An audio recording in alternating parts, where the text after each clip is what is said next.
What's going on, everyone? You're back with your boy Jono for another quick math lesson. Today we're going to be looking at taking our significant figure information and applying it to really large numbers. When we have these huge numbers, we don't want to write out all the zeros. It takes way too long. And if someone gives you a number like that, obviously you're going to switch off straight away. It's really hard for the reader to tell the difference between 20 zeros and 22 zeros, but there's a massive difference between those two numbers.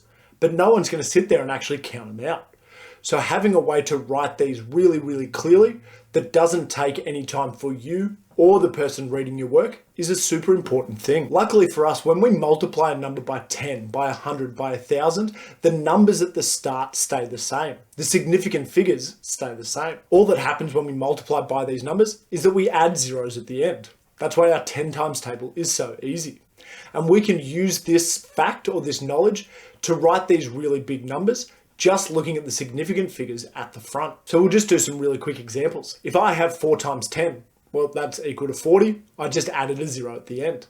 It gets a little bit more confusing when we've got decimals, but all we've got to think about is that the decimal place moving is one of the zeros. So if I've got 3.2 times 10, that 1 0 means that I move the decimal place one place, which gives me the answer of 32. Now, if I've got 2.8 multiplied by 100, the first movement gives me 28, and that's one of the zeros out of that 100. I've got 1 0 remaining, so I just add that to the end. So 2.8 times by 100 becomes 280. The way that I think about it is that once you've moved it, I want you to cross out in your mind that first zero. And then all you've got to do is write on the rest of the zeros at the end.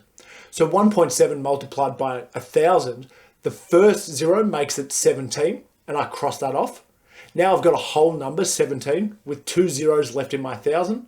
So my answer becomes 1,700, and you're done. But we said we don't want to write out heaps and heaps of zeros. And by using this method, we're getting close to just writing them all out, but as multipliers. So what we need to know is how using powers with a base of 10 can help us out. Because 10 multiplied by itself is just adding zeros, we've got a really easy way to remember and write them out.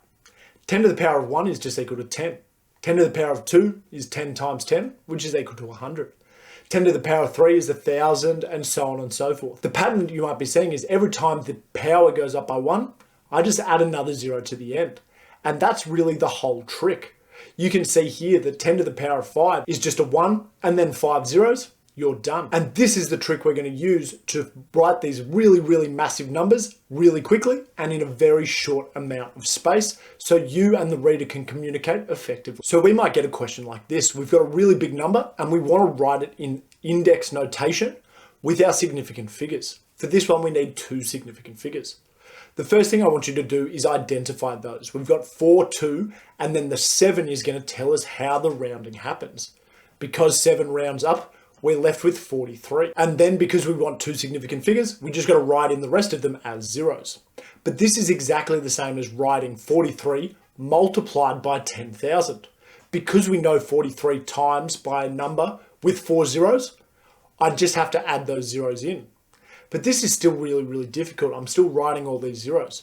So instead of writing by 10,000, I could write 43 multiplied by 10 to the power of how many zeros there are. But we could take this one step further. Instead of using 43, which is still a kind of big number, the form that we use is always a number between 1 and 10. So one of our digits. So this means I could have 4.3 multiplied by 10.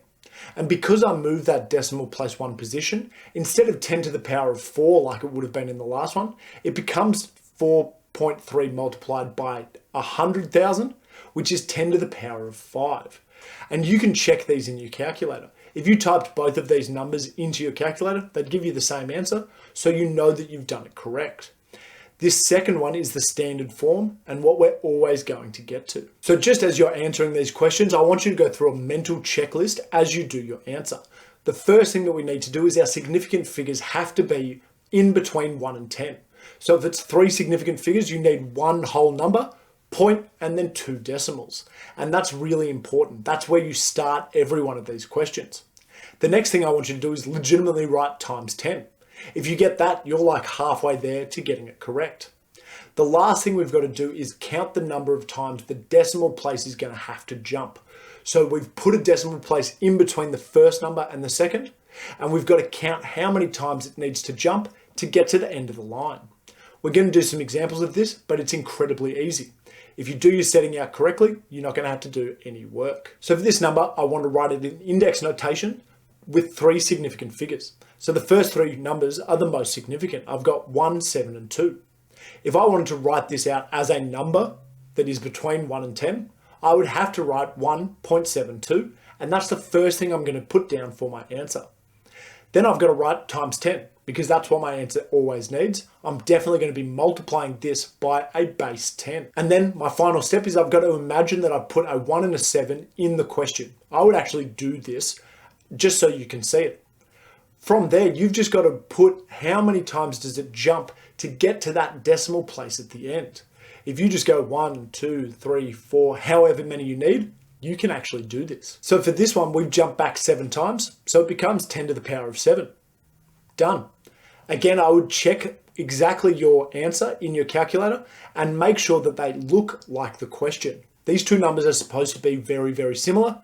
If your numbers aren't similar, you've done something wrong. So the big thing that students do get wrong is that they do not have the correct number out the front. It cannot be a number that is 2 digits. It's got to be in between 1 and 10. So if you've got 32.7 times 10 to the power of 5, that's not in the standard form that we need. We have to move that decimal point from in between the 2 and the 7 to in between the 3 and the 2.